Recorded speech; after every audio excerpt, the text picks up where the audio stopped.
Rise up!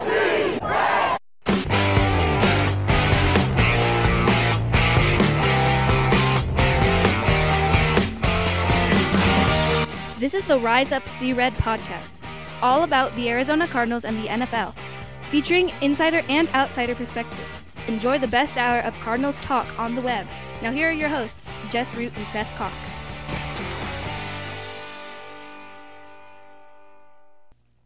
Hello, Arizona Cardinals fans, and welcome to the latest edition of the Rise Up See Red podcast. I'm your host, Jess Root from CardsWire.com, the Arizona Cardinals site from the USA Today NFL Wire. And my co-host is, as pretty much as always the case, is Seth Cox from RevengeOfTheBirds.com, the Arizona Cardinals site from SB Nation, and also one of the hosts of the original Draft Breakdown podcast. Seth, Cardinals are 7-0 on the road, 10-2 on the season. If I recall, we both predicted a 10-win season. We just didn't predict that they would have 10 wins by week 13. No, I think, I had them at 10, so I said, they could be 8-9. They could be up to 12-5, I guess the new rules are. But at the end of the day, that 12 now seems kind of understated, right? And that was if everything went right in my eyes. And to be fair, not a whole lot has gone right this year for the Cardinals. I mean, we know about Watt, we know about Kyler and Hopkins, but there's been other things, that have played out with Chase Edmonds, with Jordan Phillips early in the season, with Justin Pugh and Max Garcia struggling with injuries, and Rodney Hudson going down early in the season, and all of that, and to somehow still be 10-2 are, basically ready to kick down the door of what we thought they were going to do. It's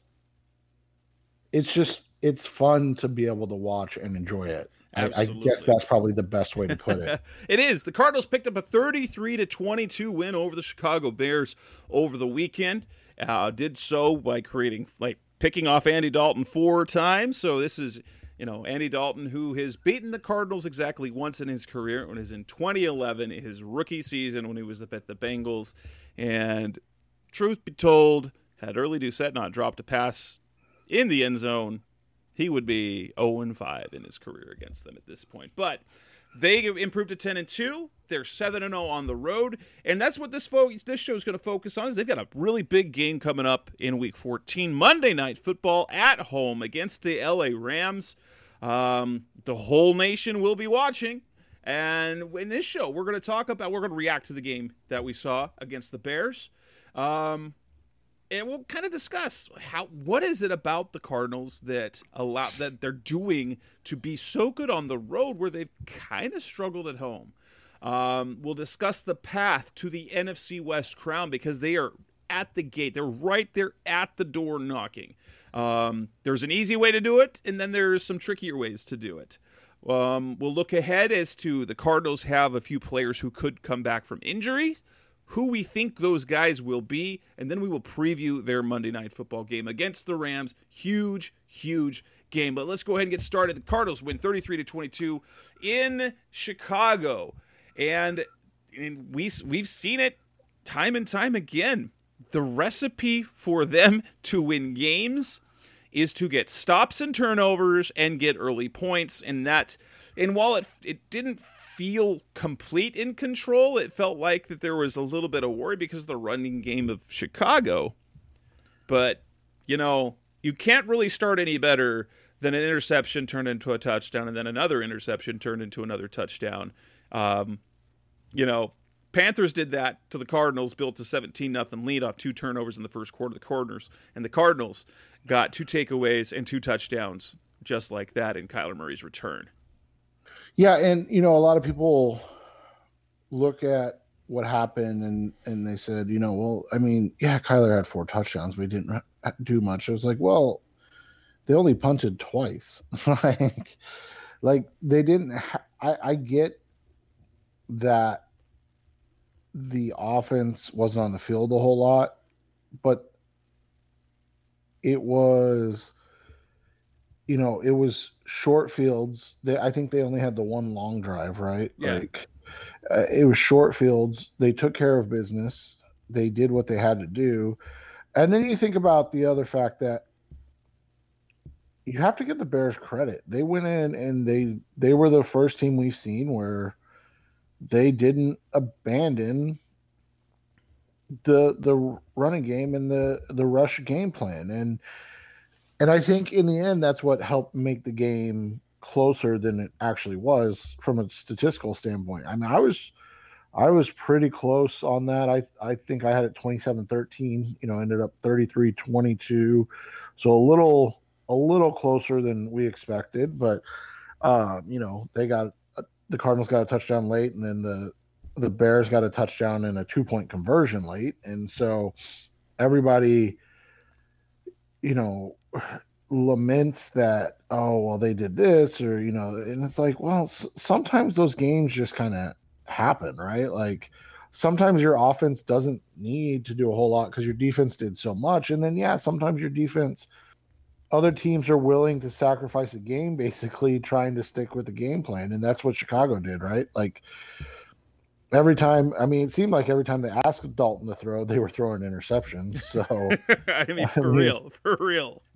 And you do start to feel bad at times too. Like obviously not for like Dalton, but for Bears fans, like it sucks to see, a team that has invested a lot in a lot of different positions and players to see them struggle as much as they have consistently. And then they feel like they get their quarterback right and he gets hurt.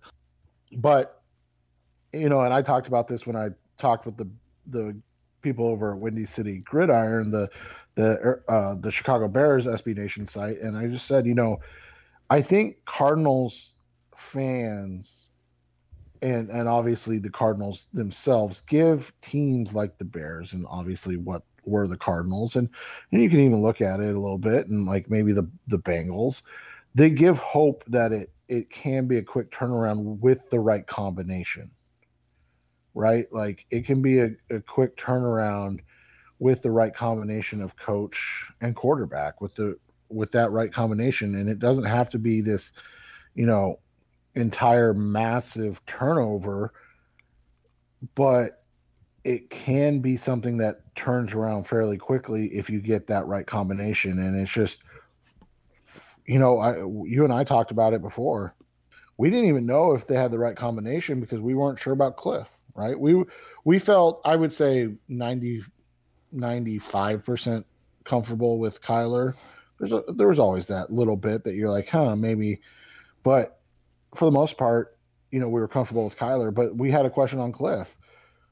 And then it comes back, comes this week and you see the juxtaposition of where the Cardinals were, right? And where they are now, because you saw that Bears team where it's just like, like that's where it could be. Like, so it's fun to be able to sit back and watch and enjoy great football. It is. And the fact that it was a lot of good things. It was kind of an ugly game to start in terms of weather. You could tell, and let's be honest, the type of offense that the Cardinals are reputed for having doesn't play well in wet conditions. Passing the ball when it's wet and cold and windy, it doesn't lend itself for a good passing game. And yet the Cardinals still managed to run the ball extremely well. 137 yards. It was the first game all season where it felt like Kyler was actively participating in the run game. He knew that the passing game was going to be limited. As when was the last time that we saw a Cardinals team attempt 15 passes in a game? That was only bested, by the Patriots on Monday night when they only let Mac Jones throw 3 times. But Kyler has only had one other game with fewer pass attempts, and that was last year's game against the Rams in Week 17 when he got hurt. He had, I think, 11 pass attempts in, in about a quarter and a half worth of play. And so, and he was 11 of 23. Obviously, they didn't do a whole lot with the passing game. And it was all the game plan. And what we're seeing from Cliff Kingsbury time and time again is that he's not married to one particular style. And I think that's where we've seen the greatest growth from him this year. A couple of things is, one, the ability to, and I think talent-wise has to do with it. So they've got game plans that they were able to stick to.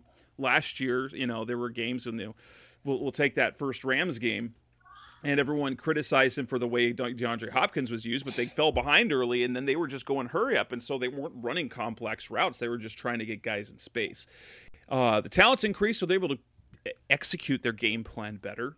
And for the most part, and I will say this, this is the first game I felt all season where at the end of the half that they did not handle things well. Almost every single night, we've got the Jacksonville game where the things fell apart because they have the touchdown, but if you watch how the Cardinals have managed the clock at the end of halves, almost every single game, they either move down the field quickly for a score or they're able to eat clock and put themselves in a position for points at the end of the half, and then ideally getting the ball back. So that's been really good to see. But and while there are concerns on the rush defense, and maybe I think the reaction to that game was because it felt like that the team and the coaches were so much more enthusiastic and happy for the defensive performance than fans. Because the fans see, they gave up all these yards, especially on the ground, and were bailed out by turnovers. And the team's going, hey, we took the ball away 4 times. And from what we've seen consistently throughout this season, this isn't just luck. Their pass defense is such that it puts teams in a position to have turnovers. And so the Cardinals were way more excited about their defensive performance than the fans were, because the fans felt like, it was a bad defensive performance, but they got 4 turnovers and that's how they win it. Well, guess what, guys? When you take the ball away 4 times, that's good defense. And because if you look at, granted, we'll say some of those were dumb plays. I mean, but they were fortunate, but they're putting themselves in position to do it. So the first 2 interceptions were, first the players just didn't get their hands, or the one by Buddha. It's like, what happened with Komet? He's like, he had the ball and he just tossed it up in the air basically. But the Cardinals are making plays, and I will say that there are a couple of stats that were concerning, because they've been great on third down, they've been great in the red zone, and they've been great on goal to go. They weren't great, so they allowed 40% on third down. Not terrible, but not great. The Bears were 3 for 3 in the red zone and 2 for 2 in goal to go. That's the only thing that we're like, okay, they won by double digits, and there are still some concerns, a couple of concerns that they can clean up. That's great. It's always good for that to happen, in my opinion. Yeah, and you look at it, the only questions I had in the game, and they're not bad questions, is I was actually kind of surprised they allowed Kyler and DeAndre to play as much as they did. And you might say, DeAndre only played 39 snaps. Well, yeah, but again, they only ran 53. It's not like they were running. He led the team, led the receivers in snaps. Now, Kyler, I understand. Kyler was going to play the whole game, unless there was a reason not to. I was just a little surprised just because of the weather. Once they got up, I was surprised that they kept letting him go. And I guess that means he's healthy, right? Yeah. And I think that's the concern that we all are going to have to get over. Kind of like you talk about with the defense. You can't see the forest for the trees, right? Because you go, well, why did you play him? You're risking injury. And it's like, well, he's probably 95%, if not 100%. Which is better than pretty much anyone this time of year. Right. And so it's like, so you just look at it and you go, that's, I think it's the novelty of having somebody so great and knowing that if he gets hurt, the season's over, right? So you're like, well, but Hop I was a little surprised with, especially because they weren't throwing him the ball a ton, and not that they weren't, wanting to, but it's just routes weren't coming open. the field was disgusting. Kyler obviously early had some struggles with the ball. All of that stuff. It was interesting just how much, like you said, he played at the most snaps of any wide receiver in a game where they were clearly just not going to throw the ball a ton. And things, I think it's actually kind of telling is one of the things that Cliff said is about being smart, DeAndre, is that, when he's on the field, defenses play them differently. So even if he's healthy enough to be out there and not hurt himself, even an 80% Hopkins, and that's when we look back at the Green Bay game. He wasn't 80%. He was probably 50-60% against the Packers, and still managed to have a few catches. Is his presence out there has to be accounted for, which opens things up elsewhere, and probably helped with the run game as well. What I was most encouraged about is because, obviously, with Kyler coming back the injury, it was the first time that he was actively running a lot, which means, he hasn't been doing that all year, and the day that he does it is after he's coming back from his high ankle sprain. That means that ankle's in good shape, and you didn't, and you never saw any ill effects of it. He moved around really well. It was great, and so I think maybe it was part purposeful, and it's simply just because of the weather. They knew that he was going to have to run more, but that gives me a lot of optimism for the rest of the season moving forward. Well, I think, again, with how rainy and wet it was actually surprising that he ran so much. And I think it does speak to his health and the fact that he's not only healthy, but incredibly confident in that ankle and the leg overall and in his overall health. And so I think those things were encouraging for the game more than anything else, right? Not only were they completely efficient and effective offensively, but Kyler opened up something we haven't really seen a ton of this year because they haven't needed it. And I don't know necessarily if they needed it in this game, but he was able to do it without taking any shots. And that's the most impressive thing. I saw a stat, he carried the ball 10 times. He was sacked one time and he was never tackled. And that's one of those crazy stats where you look at it, and I think it's just hard to overstate how effective he is with protecting himself. And I know it frustrates people at times. And I know I've talked to people about this, and I just don't think people understand it. And we saw it in the preseason. When he runs out of bounds for a 2-yard loss and a sack, people get really, really irritated. I get irrationally upset at it. and the reality is it's twofold. The first is we love it when he runs all over the place and makes a positive play, right? And that can only happen if he's willing to do that. The second thing is, one of the things that gets quarterbacks hit a lot is those late throws as they're kind of heading towards the sideline and they decide late to throw the ball away. We've seen it with Josh Allen. We've seen it with Patrick Mahomes. Those guys will take some shots near the sideline because they're throwing the ball, and so a defender will just take that extra step. They'll take a 15-yard penalty to get a shot on a quarterback and make them uncomfortable. When Kyler steps out of bounds, he's usually doing it when there's nobody around him, right? Or they're 3 or 4 steps away. So it's not even a close call. And so it's, again, to protect themselves. Now, is it frustrating? I get it. Absolutely. It can be. Well, but, and there's another factor to it as well is I don't know how aware he is that if he throws a pass down the field and the offensive line thinks that he's running and they end up down the field, that can also lead to a penalty. But yeah, so but that's the thing is he's acutely aware of himself, whether, like you said, the offensive line and that stuff, maybe he is, maybe he's not, who knows. But I truly do think he's acutely aware of himself, and he wants to make sure that he is safe and he protects himself. And that's with all of the hits these other quarterbacks take it's good to see him protect himself, especially because, I mean, people like to lament, like, oh, he's been injury prone.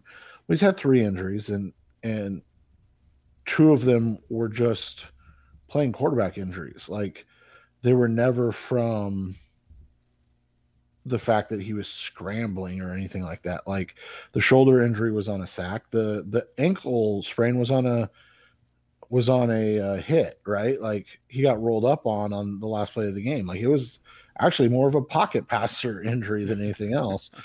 And so he's only missed the 3 games in his career. I know he's been injured in other portions of his career, but I think people overstate the injury concerns, and instead they should, but then they are the same ones that will get upset when he's protecting himself. And it's like, well, you really can't have your cake and eat it too here, right? Like, you either want him to protect himself because of the style of ball he plays, or you want him to be, a Cam Newton type. And this, I'm not, trying to take a shot at Cam Newton, but he wore down quick, right? That he might fly incredibly high.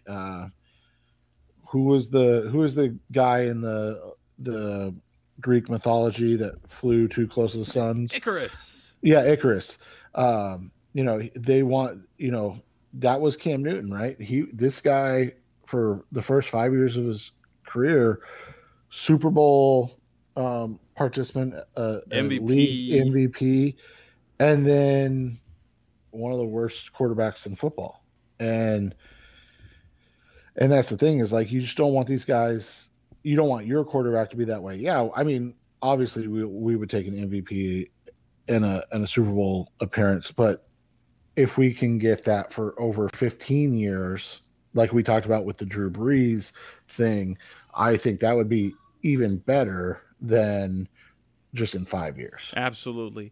I think what we're seeing as well, something that stands out to me, James Conner, I think, has earned the complete trust of his head coach. If what he's doing right now is reminiscent of Kenyon Drake 2 years ago, and they just lean on him. And it's going to be interesting to see, because Chase Edmonds could come back this week. I don't know if he's going to come back this week or next week for the stretch run. Is how the plan. They love Chase, they love James Conner, but I think they've been pleasantly surprised at just how effective Conner has been, and how, for one reason or another, had doubts about him as an every down back. Or maybe they just felt that having 2 guys that could be every down backs was better than having one and then question marks. But Conner is proving to be that guy, and I think he's going to find himself with a decent contract returning to the Cardinals after this season. And it's one of those things too. I think Conner, everything you said is accurate and true. But I think the other thing with Conner has been that he is the perfect kind of end of game back, right? He's a guy that comes in and shuts down games. He's a guy that's able to come in when opponents are a little tired, and his physicality and change of pace really does change the whole identity of the offense and the game for the Cardinals. And so those are the reasons why I think he's so effective. I've actually been more surprised how effective he's been the last couple of games without Edmonds to kind of start the game and be the guy that starts things off quickly, and then he comes in and bangs later, because he's showing that he is still a complete back. I saw some numbers that I wanted to wait and ask you about. And so I've not heard, but what if they went 3 at 17.5? Would you take that, or is that too much? Yeah, that's not bad. And then the other number was 2 at 12.5. Yeah, also solid. I mean, they were willing to pay Kenyon Drake, what was it, I think it was $8+ million for 1 year. Knowing that they were going to probably let him go, and that was just after half a season. And so, I could, especially, it's going to be interesting to see what they decide to do with Chase in that case, if they will try and bring back both, or if they'll let Chase go elsewhere, and if they like what they've seen so far from Benjamin to kind of ease into what Chase Edmonds has been. I don't know. I think that's more of an off-season talk of, obviously. Right, but I think, just to finish your thought, I think ideally they would keep both.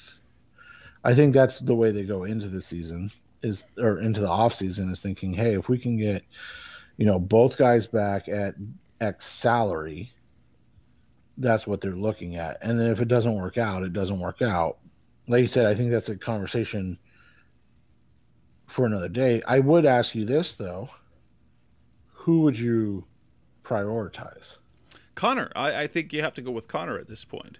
Is it just because his skill set's a little more difficult to find? I think so. Because a big kind of physical bruising back that can carry it late in the day. Yes. I think that's it, because, he's harder to find than someone who's built like Chase. Because more and more we're seeing the ability, you've got smaller running backs who are fast, who can do things in the pass game. And not to say that Chase he's the type of back that you can find someone on a lesser role, like an Benjamin, for example, who might not be as good as Chase, but if you've got Connor performing at his level, he makes a nice complement in the passing game and can do other things as well. Yeah, I would agree with that. Coming up next on the Rise FC Red podcast, the best hour of Cardinals talk on the web. Let's come back and talk about, we'll look ahead at what they've got, their problems at home compared to the road. We'll talk about the games, how they played at home, how they played on the road, and why they can't seem to manage to do them both. That's coming up next on Rise FC Red. We're back to talk about my bookie. And if for those of you watching on television, Tom Brady's talking about it, social media people are talking about it, cryptocurrency appears to be the future. So don't get left in the past. If you bet with my bookie, you can get into the game now with cryptocurrency. To get you kickstarted with crypto, use our promo code CRED to double your first crypto deposit at MyBookie. The best part is MyBookie accepts well-known cryptocurrencies like Bitcoin, Litecoin, and Ethereum, so you can bet and withdraw with crypto. The NFL playoffs are around the corner, and this week the Bills and the Buccaneers face off in a potential Super Bowl preview. Both teams sit one win away from the top spot of their respective conference, but the high-stakes game, bet the Bucs money line.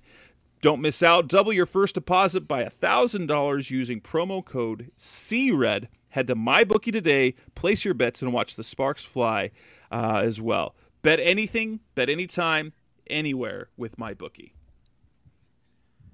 We're back on the Rise Up C-Red podcast, the best hour of Cardinals talk on the web. The Cardinals have an interesting batch this year. So coming up after last year, when you had the pandemic year where there were empty stadiums, it feels like the Cardinals kind of figured out playing on the road. Now this year, 7-0, they've scored 30 or more. They've scored at least 30 points in 6 of those 7 games. Should have had 30 against the Seahawks, but they missed kicks. They've won by double digits in every single one. They've only the Bears game was the most points that they allowed with 22, and that was a garbage time touchdown, basically at that point. And their struggles have been at home. They eked out the win against the Vikings. It was not a pretty game against the 49ers. They lost to the Panthers. They lost to the Packers and the Panthers. And so what we've seen from the Cardinals this year is, and they had, of course, the 31-5 win over Houston, but they even started slow there, where they got down 5-0. Can you put your finger on? Can you pinpoint what it is about being at home as opposed to being on the road, which has them being able to just dominate on the road and sort of struggle. I don't know if you can call it struggle. They're 3-2. Obviously, when you're comparing it to 7-0 on the road, I guess it's kind of struggling based on what we've seen because it's definitely been a harder time at home. Yeah, it has, and I've been trying to kind of rack my brain. Why would they be struggling at home? There's a couple of thoughts I have. One is obviously, and I hope people don't take this the wrong way, it's not the best environment. One, it's a good field, right? Like they do a good job maintaining the turf. They do a good job maintaining the the field, and they obviously are playing in a dome. I would say 90%, 95% of the time. They rarely open the roof, is what I'm trying to say. And so that makes it comfortable for the other team. And then there's the fact that every once in a while, and especially in those, Packers like environment games, it's more of a 50-50 type of game, wouldn't you say? So I think that's one. Two, I think they come in a little overly confident. The Packers game, they just didn't play well. I think in that game, they got a little ahead of themselves after the Hopkins face mask call that wiped that touchdown off the board. And then, Rondell struggled in that game. The Panthers game, obviously Colt was a bit of a factor, and you hate to, insult or pick out one player, but he struggled in that game, and he even admitted, I tried to be a quarterback, I'm not. But I think sometimes you come out with an idea of like, hey, this is going to happen. We're going to come out and, kind of work this team over, and then it doesn't happen early, and then you start to press, right? And so I think that's one of the main issues is that they're pressing, because the reality is this is a front-running town. Let's call it what it is. You can, whether, fans vote with their money. It's completely fine. I applaud the fact that for a decade, the Suns arena was empty on most nights, or was more, Cleveland fans or Miami fans or whoever, was coming into town. Lakers fans, obviously, during the Kobe era.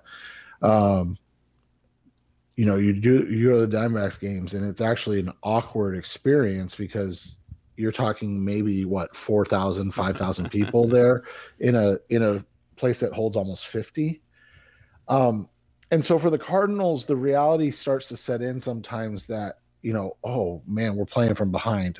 Oh, or we made a mistake, or, oh man, like the other crowd's really loud, right? Like, and all of a sudden it's starts to press. And I know these guys are professionals, and I know you like to expect them to not have that feeling, but they're also humans, and they're realistic of that idea. And this isn't to say it's the fans' fault at all. It's not, but I think that plays into it at times. You come out, you're overly confident, you're thinking, oh, we're just going to roll this, this bad Panthers team, especially after what they did to San Francisco the week before. I mean, that was just a statement game. And then they come in and think it's going to be an easy, and then they get behind, and then they press, and everybody presses, and everybody starts to try to do too much and try to be a player that they are not. And all of a sudden it snowballs into, this one's over, or there's nothing we can do, and the other team feeds off that as well. I mean, let's be honest. I know people try to dispute the momentum ideal, but having played sports, and you having played earlier in your life, and then obviously you're at many, many more pro sporting events than I go to, you can tell when that momentum shifts from side to side. And what makes what makes great teams great is the ability to overcome those momentum shifts or to steer into the skids, so to speak, and really come out the other side back with the momentum. I think all of that kind of combines into let's be honest, there's just 2 games, but they're only 3-2 at home versus 7-0 on the road. Like that really is a baffling sentence to state. It is, especially something because the Cardinals traditionally have been a very good home team relative to their road play. And maybe it is the different mindset that you have to do to go on the road and be successful. But I can actually point to basically one statistic that kind of explains their struggles at home, and that's turning the ball over. You know how many turnovers that they've had on the road? Not very many. 2. And they haven't turned the ball over. They had 1 turnover in Tennessee. They had 1 turnover in Jacksonville. They have not had a turnover on the road since week 3. And compare that to their games against their turnovers that they've had. They had 2 against Minnesota, 1 that was returned for a touchdown. That was very, very, they were lucky that game. They turned the ball over twice in the first quarter against Carolina, which was basically what lost them the game. They had 3 turnovers against the Packers. Obviously, the last play of the game is what we remember, but the 2 other earlier turnovers were also critical. The Rondale Moore muff and then the Rondale Moore tipped pass that went for an interception that set up points. Basically has been the case. They have turned the ball over at home. They have not taken care of the ball nearly as well. They even turned the ball over once when they played the 49ers as well. And so they have simply turned the ball over more at home, which when you turn the ball over, it makes things difficult. It makes things difficult for you as a team, especially a Cardinals team that kind of their MO is to build a lead. They get their recipe has been they love to start on defense, get a stop, get a score, get a turnover, boom, game's over pretty much. And that's how they're able to play from ahead. And they weren't able to do that against the Vikings. One, they fell behind on that first drive. They gave up a touchdown on the flea flicker. And then the 49ers, they never trailed. They had to battle back against the Texans. They were down 5-0. They scored 31 unanswered. But the Packers game was a struggle as well. I mean, they had to overcome the turnovers. They had to battle back. It's just they've had a much easier time on the road because they've taken better care of the football and have made things happen early. And I think that there's anything we have to point to, it's that stat right there. And if you look at the home games that they've had, their win against the Vikings, they didn't take the ball away. Against the Green Bay Packers, they didn't take the ball away. They did take the ball away twice against the Panthers, but they were already down 17-0 in the first quarter. Basically, nobody in the NFL comes back from 17 points down that quickly. Because you have to basically throw your game plan in the trash. If you don't have a game plan, there's probably not going to be all that successful. So turnovers has been the story for the Cardinals this year. On the road, they take the ball away, and they take care of the football at home. That's where their problems have been. Close games and the losses. It's come down to the fact that they gave possessions away. Yeah, and I think that's a big thing that you see a lot of for this club is that when they're able to play from the front and they're able to play from ahead, they're virtually unstoppable. Practically, yes. And that's the thing is, like, we haven't seen them play from behind with Kyler sans the Green Bay game. And that's why it would be interesting to me to see them come from, obviously you just want them to play from ahead, but we know that they're not going to win every game going away. It's a statistical improbability. Yeah. So the question becomes, how can they win from behind? And they can. And I think the answer is yes, but I think you and I would both like to see it. Yeah. Well, obviously what I don't want to see them do is have to come back from 2 scores 2-3 scores down. That's not play. No, like what they did against the Packers, that was perfect because it was a close game, and the Minnesota game as well. They came back and they got ahead, and the same thing with the Packers game. And so we know that when it's a one-score game, they have the mindset that they can go down and score.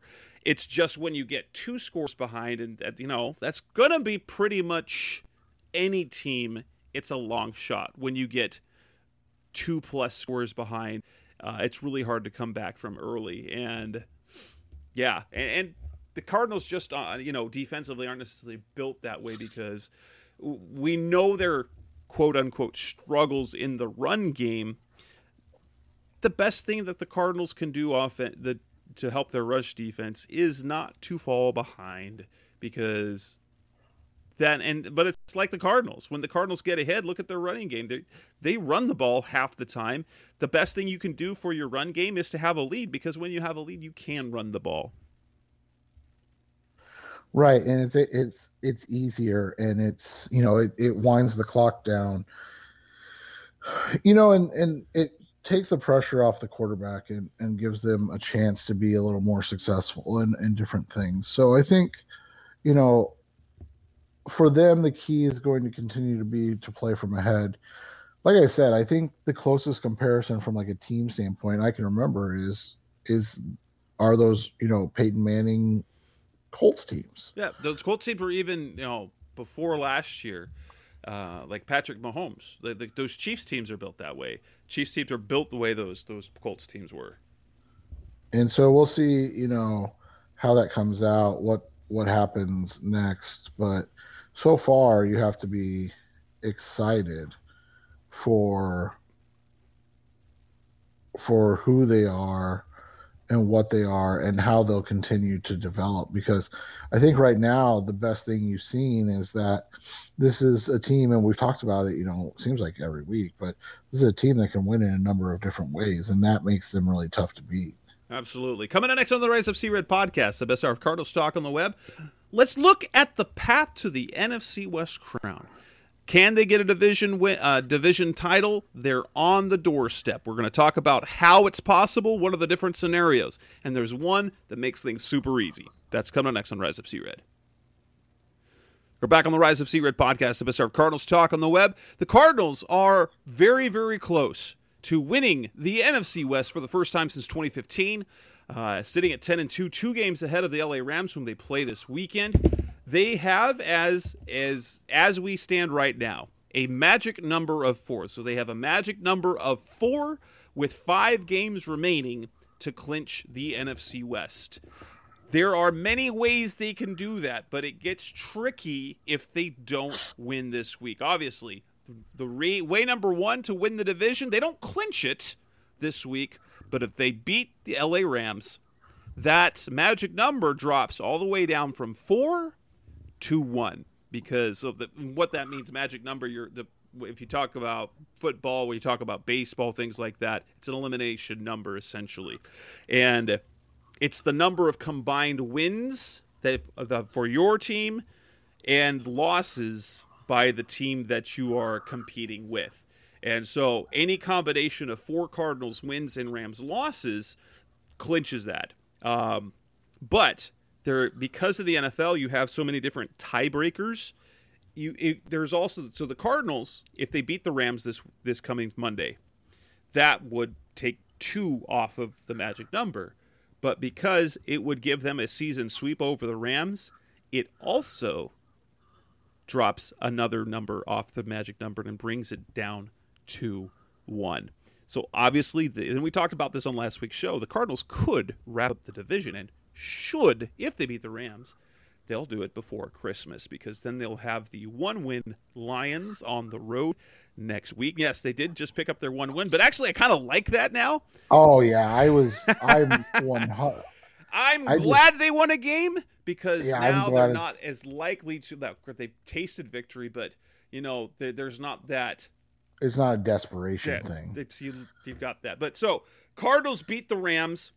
Their magic number drops to 1. They need 1 win the rest of the way, or a Rams lost the rest of the way to knock it down. Now, the problem is If they don't beat the Rams are within one game, and that means with 4 games left, you've got 4, your magic number being 4. And things get complicated because then you've got different tiebreakers. This is how the playoffs work for the division.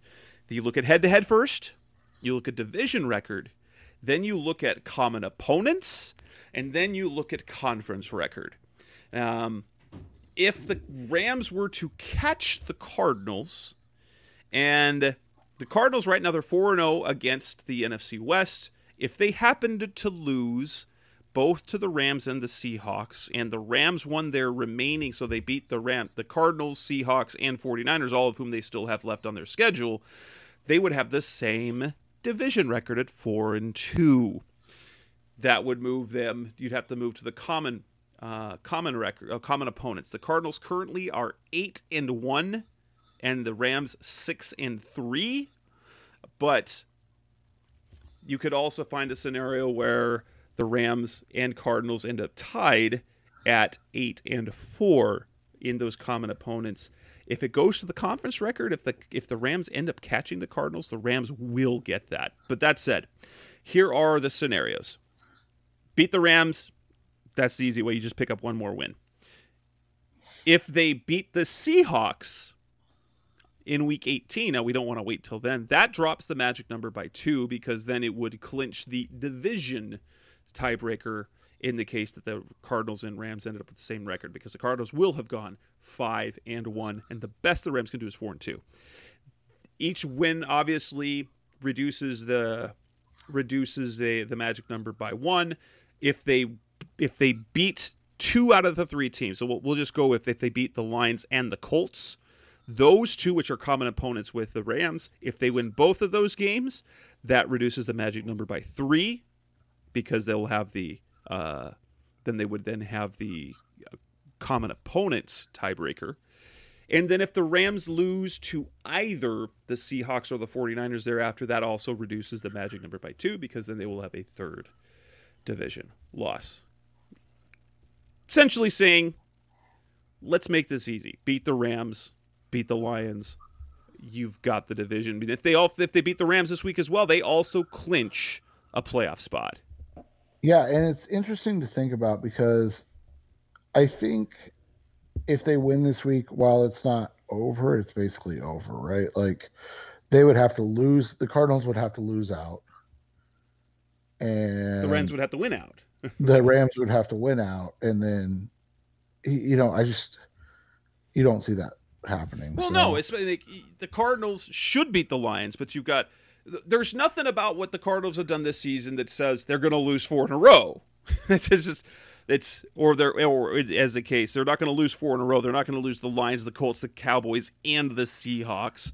And at the same time, the Rams have a very difficult schedule. So after the Cardinals, they host Seattle. And if we're going to base it on the Sunday 49ers, it might be that Russell Wilson has found, and we were talking about this before the show, that was supposed to be a 6 to 8 week injury, his finger injury, that he came back after 4. And so if you look at the first 3 games that he was back, he wasn't good. And so now in week 8, after 7 weeks off, and in week 8, he finally looks like a good quarterback again. So the Rams have the Seahawks, the Vikings. You never know what you're going to get with the Vikings. The Ravens and the 49ers left on their schedule. The 49ers right now are the number 7 seed. The Ravens are in the playoffs. The Vikings are right there. And the Seahawks are still a division game. So the likelihood that the Cardinals, if they beat the Rams this week, lose all 4 of their games, and the Rams win all of that's virtually impossible. Yeah, and that's the nice thing when you look at it. Like you said, you want to get to the point where it's virtually impossible, right? Yeah, I mean, because we know that the Cardinals, and that's the thing. The Cardinals win the division. That's with it. We obviously, your goals are make the postseason, win the division, get the number 1 seed, because they're in position to do that. Now, if we're looking at the number 1 seed, they've got 5 games left. They have a 1-game lead over the Packers, which means their magic number is 5. They need any number. They need any combination of Cardinals wins and Packers losses. I think of the last 5 games, since we talked about 4-2 should probably be the Cardinals over the one, so 3-2 the rest of the way. The Packers, the Packers also they don't have a hard schedule, but it's not easy. Their bookends. They've got 2 division games. They're playing the Bears this week.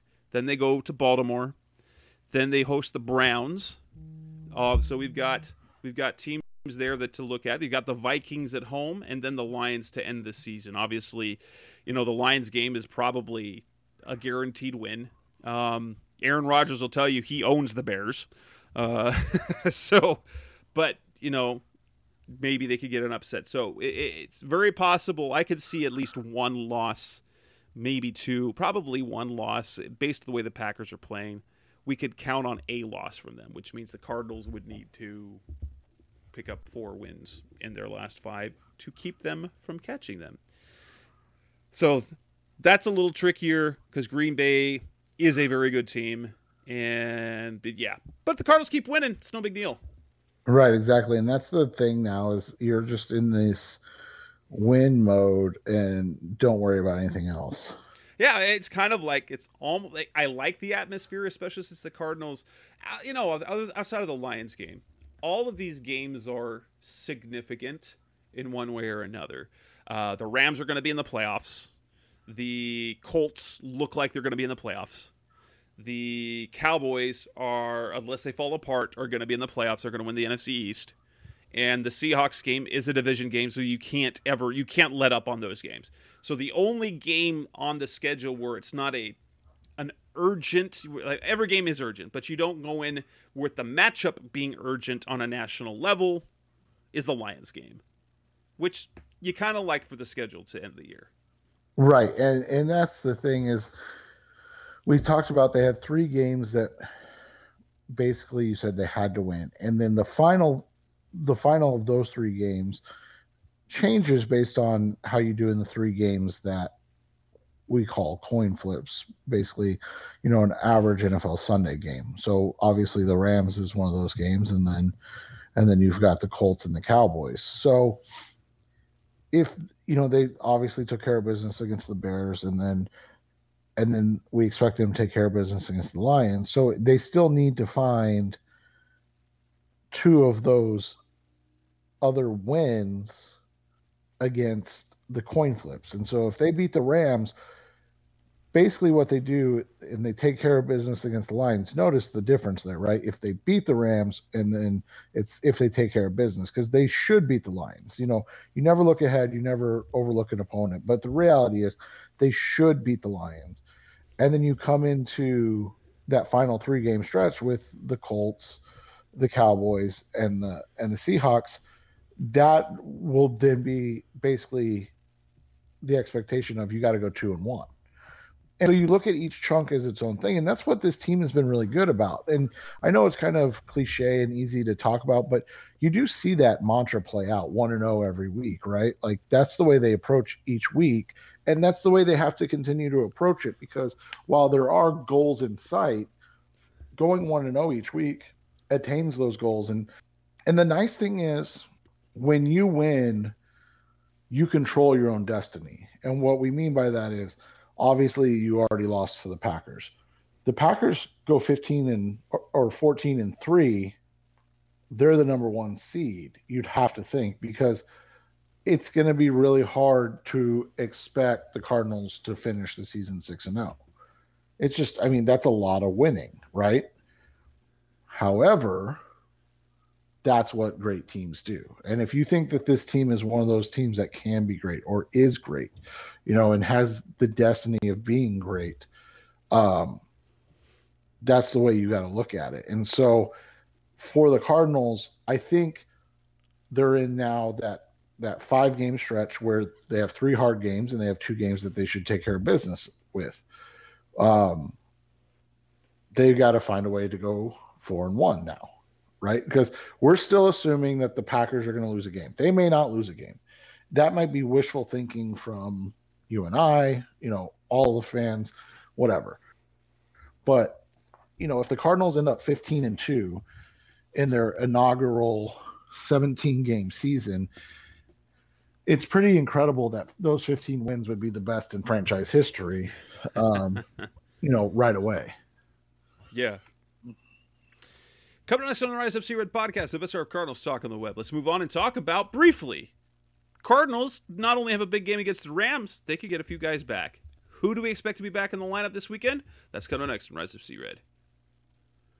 We're back on the Rise FC Red podcast, the best of Cardinals talk on the web. The Cardinals have a number of players. They got DeAndre Hopkins back. They got Kyler Murray back. That's huge. They have a few players who are still out, who could come back. These are the names to keep an eye on. Chase Edmonds, running back, who's got the ankle injury on injured reserve. Justin Pugh, who's not on injured reserve because he got a calf injury that's kept him out of the last couple of games. Rashard Lawrence, he's been a defensive lineman. He's been designated for return. He wasn't ready to come back this last weekend. We will see about this week. Aaron Brewer, long snapper, welcome him back after some of the problems that they've had with snapping over the last couple of weeks. He is also a potential returnee. Then you've got, but yeah, those are some key guys there. Those are starters. So you've got Rashard Lawrence is starter-ish, but he's a key contributor on the defensive line there at nose tackle. But you've got a starting left guard, you've got a starting running back, and you've got your starting long snapper. If you had to guess, and right, obviously this is just a guess, who and how many of those guys do you think will be in the lineup on Monday night? When you look at it, I think Edmonds and Lawrence are back. After that, I don't know for sure. And I don't know how much Lawrence will be back in the sense that, or not Lawrence, Edmonds. I apologize about that. I don't know how much Edmonds will be back in the sense that he may be used sparingly. I mean, I know that Edmonds is better than Eno Benjamin, so I don't want anybody to take this the wrong way, but I think Eno only got, 5 snaps? 4 snaps? 4 snaps and touched the ball 3 times.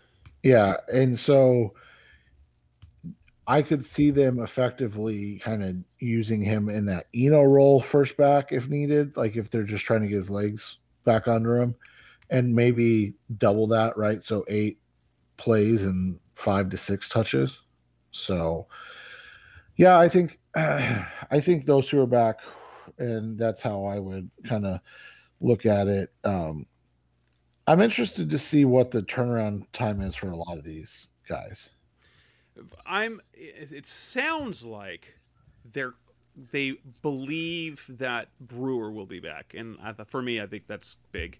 He was on the field. He wasn't practicing. He can't practice. He's on injured reserve, so he was on the field doing some work off the side. Rashard Lawrence, I think, will be back, obviously, as a rotational guy. Pugh, I hope, will be back. That's especially with you got Aaron Donald coming to town. It's just tough. Pugh's tough to read, man. Right, and because even when he doesn't practice, there's always a chance that he's playing, too, as well. Yeah, and so that's why Pugh's one of those guys I just don't guess on anymore. I think he'll, considering the magnitude of this game, it has helped that John Harlow's been pretty fine. I mean, that's right. been the if there's one thing that we can really be happy about what the Cardinals have done this season is the fact that they have taken their lumps on the offensive line and really haven't dropped their level of play. So whether it's Kelvin Beachum being out, or Max Garcia out, or Rodney Hudson out, or Justin Pugh out, the play of the line really hasn't diminished. No, it hasn't. That's what's been so impressive, is that they continue to find ways to create opportunities for whoever's back there. I mean, they did a nice job with Colt McCoy without Kyler Murray, and there was a different combination there. They did a nice job, obviously, in Murray's return, and they created a lot of running room and running lanes. Those are the things that they need in order to be successful, and to see them being able to do that with what they've been able to basically do without or dealing with injuries, because that's the thing is like their top lineups haven't even been in there since week 1 basically, and I would guess that they don't even really they never even had week 1, because I think you and I talked about it. They would have preferred to have Max Garcia in there. It's just Josh Jones was playing so well that they didn't really want to make a move. Yeah, it was interesting how that's played out. I think, and I'm going to kind of just read into it. It's hard. Cliff is hard to read, but it sounds like, based on what he said last week, that I think Edmonds might be perhaps the least likely of those 4 guys to be back. I think Pugh will probably be in the lineup. I think Rashard Lawrence will be back. I think Aaron Brewer could be back. And I think the biggest question mark is Edmonds. But if you get all 4 of those guys, that's huge. Because I think that the Cardinals, at this point, they're a better team than the Rams right now, I think. And then you get them at full strength, and it really puts them in a good place. I'm not diminishing what the Rams have done this year, but they have been a highly inconsistent team, while the Cardinals have been the opposite of that. They've been very consistent. Well, and I think it's one of those things that we've talked about. When you bring in so much talent, it becomes really difficult, right? And one of the things that I think the Cardinals were very careful of when they brought in their talent was to make sure that it was going to fit. You've got, the fiery kind of vocal and emotional leader of the defense in J.J. Watt. Like, that was a nice fit. You've got the stoic, quiet veteran leaders in Rodney Hudson and A.J. Green on offense, and that fit. And if you look at it, those players kind of also fit the personality of the other leaders on that team. Kyler Murray, he's not a vocal guy, so it would make sense that you would want to bring in guys like Hudson and Green that aren't going to be brash and aren't going to rub people the wrong way.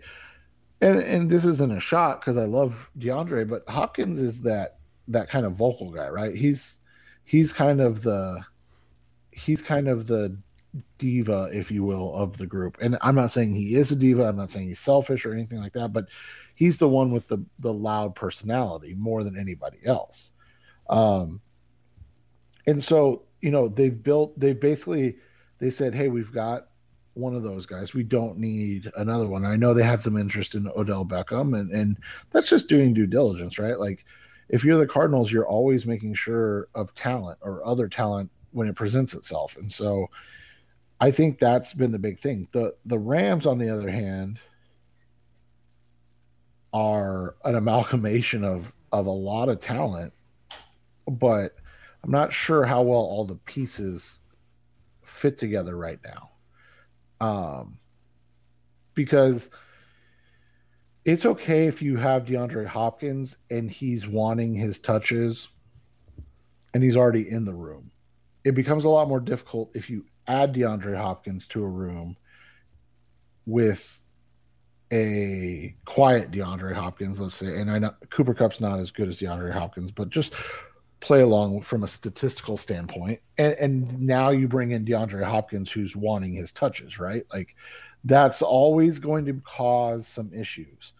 And so that's why it was interesting to me that the Rams did that. But we've talked about it. Like, they're all in, man. So they're going to throw everything at the wall because they don't have any help coming in anytime soon. They do not. They do not. So, coming up next on the NFC Red podcast, the best of Cardinals talk on the web. Let's talk about the Rams. We got the Cardinals and the Rams. Monday Night Football, Week 14. Let's preview, break it down, give our predictions. That's coming next on Rise Up See Red. We're back on the Rise of C Red podcast, the best of Cardinals talk of the web. Cardinals-Rams, round 2. The Cardinals got the first round, 37-20 in week 4 on the road, where they really kind of dominated that game. The Rams threatened early, and that Byron Murphy interception kind of took it all the way because they got points after that, and the Cardinals were in control. They were controlled pretty much the rest of the game. Matthew Stafford did not look good. We've got a Rams team that is coming off of a 37-7 win over the Jacksonville Jaguars. But let's not kid ourselves. Everyone's been beating the Jaguars and scoring 30 points on them. Before that, the Rams' defense has been the issue. Well, it's been twofold. Turnovers. They had a 3-game losing streak. They lost now all the teams, Tennessee, San Francisco, and Green Bay. They turned the ball over a combined 7 times in those games and allowed 28, 31, and 36 points. We know that their offensive talent is undeniable. Their offensive line is not as good as it's been in past years. They have the best defensive player in the league in Aaron Donald. They have arguably the best cornerback in Jalen Ramsey. There are holes on that defense, however. They do not have great linebacker play. There are questions in the secondary. They lost with Josh Johnson leaving and Troy Hill leaving as well last offseason. That leaves them in a weaker defense, especially and now that they're playing in a new scheme. And now, granted, they've had, the last 12 games, 13 weeks to get accustomed to that scheme. That said, they didn't do anything to stop the Cardinals in week 4, and their defense didn't look very good the 3 previous weeks before the Jaguars. And the Jaguars' offense is terrible, so you really can't judge anybody's defense on how they perform against the Jaguars. No, you can't. I think that's a fair conversation to have and to be looking at. The thing is with the Rams, they've added, like we said, they've added all this talent, and they're a good team. Like, I don't want anybody to take that the wrong way. They're 5th in points per game, so 1 behind the Arizona Cardinals. So, I mean, they're scoring points. Obviously, they've had their starting quarterback all year, but and the Cardinals haven't. But that's not anything. I think what's been interesting to me is that they've got 3 games, 20 points or less. And when you look at the Cardinals this season, they've got 2 games, 20 points or less, and we'll say 21 points or less, and they're 1-2 in those games. So it's not shocking. And then the Rams in their 21 points or less games are 0-3. And so that's kind of the key for both teams, right? It's if you're putting up your average, you're a tough team to beat because they've held their opponents under 28 points in all but 4 of their games. So they're 8-4. So in 8 games, they've held their opponent to under 28 points. The 4 games they haven't, I'll just dare you to guess what their record is. 0-4. Right. And so, you might say, well, duh, if they give up 28 points and don't score 28. But that's the thing. It's almost like that's the magic number. Whoever gets to 28 first against the Rams wins, right? Like, they're a team that if they get to their 28 points, they're really tough to beat. But if they're giving up 28 points and you look at it, there are 4 losses. You mentioned it, 37-20 to the Cardinals, 36-28 to the Packers. So obviously that was, where they gave up or where they scored 28 points and lost, 31-10 to the 49ers, and then 28-16 to the Titans. And those were also 4 games in a row. So when you look at all of that, when you kind of extrapolate it, this is a team that has the capability of scoring points. And it's unfortunate for the Cardinals that they got their get-right game right before the Cardinals. I mean, you got that Jaguars bye to kind of get you back into a rhythm on things. But that being said, I mean, this is a really tough stretch. They only have the 5 games left. 3 of them are on the road at Arizona, obviously next, then at Minnesota in week 16 and at Baltimore in week 17. Like, that's a really tough stretch of games, especially when you consider week 18. They play the 49ers, who they just seem to not be able to beat under Sean McVay.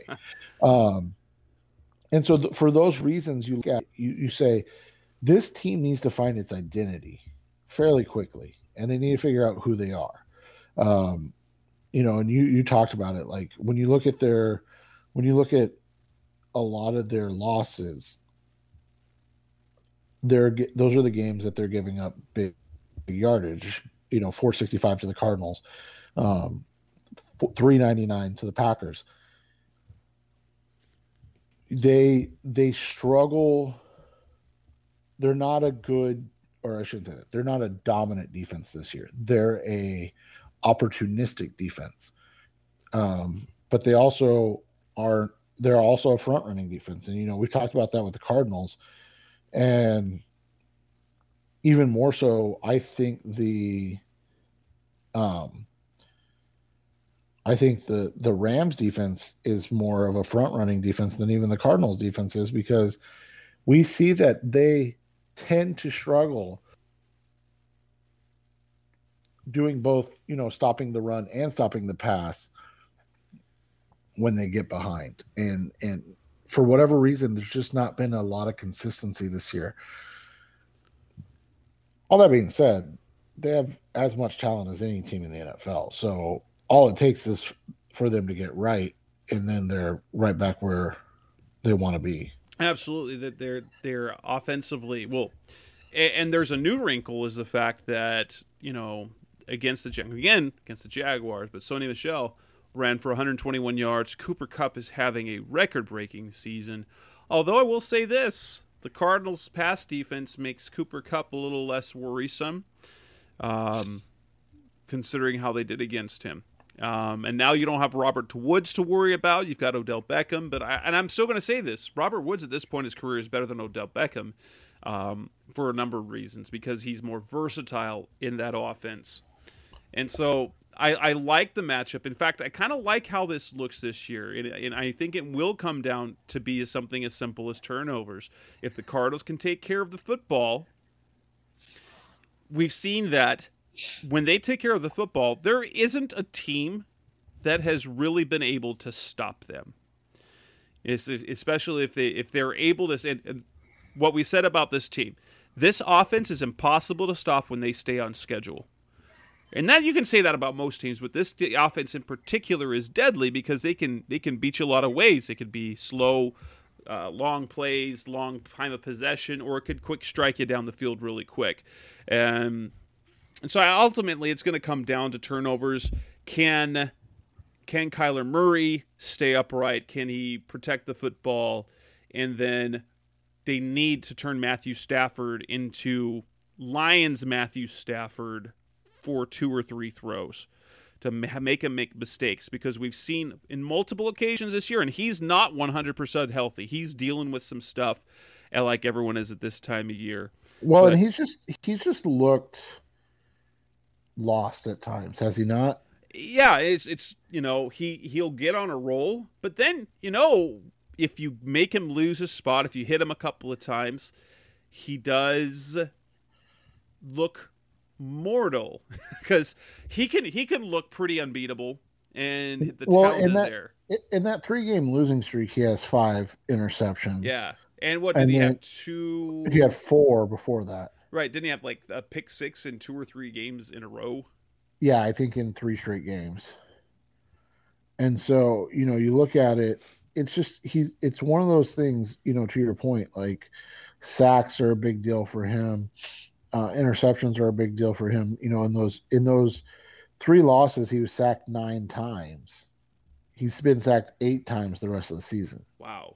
Like those are easily kind of verifiable and attainable numbers for the Cardinals, and he's still having a good season. He's still a good quarterback, but he's showing that volatility that he's kind of known for, and I think that's where they're at right now is, where are you catching him in that volatility?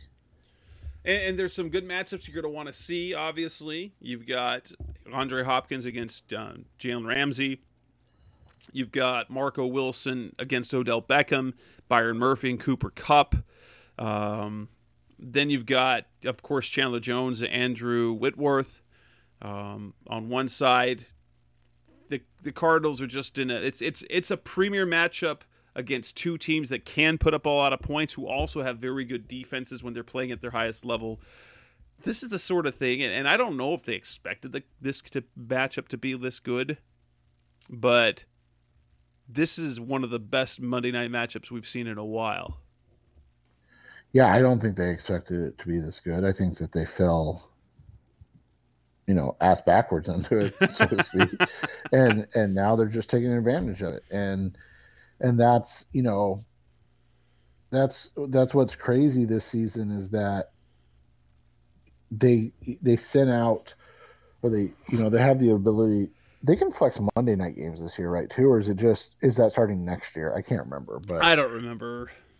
But you look at it, and they really haven't flexed anybody yet. I think they flexed one game so far, and they flexed Denver, Kansas City into it, and that was a terrible decision. And so for the most part, I mean, they're leaving like Saints and Buccaneers in these games. And so for it to be a late season game, a week 14 game with two teams that are competing not just for the division, but for the NFC kind of supremacy, to see it play out that way is pretty impressive.